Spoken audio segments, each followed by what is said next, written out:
Everybody, I just made a big meal and made a mess, but I want to show you the easiest way of cleaning this up. I've seen it happen so many times where people will wipe the stove down and that's all great and dandy, but then they wipe it onto the floor. So here's a great way to use your Dyson.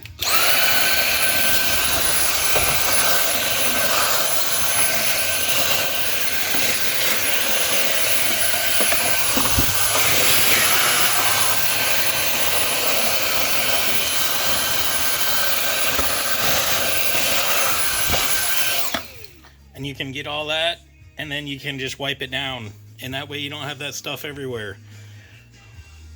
So follow me for more tips, like and subscribe. Thank you. I hope you enjoy. This is just a quick tip that I use all the time, and you can use it with your attachment and the Dyson hose if you got one too.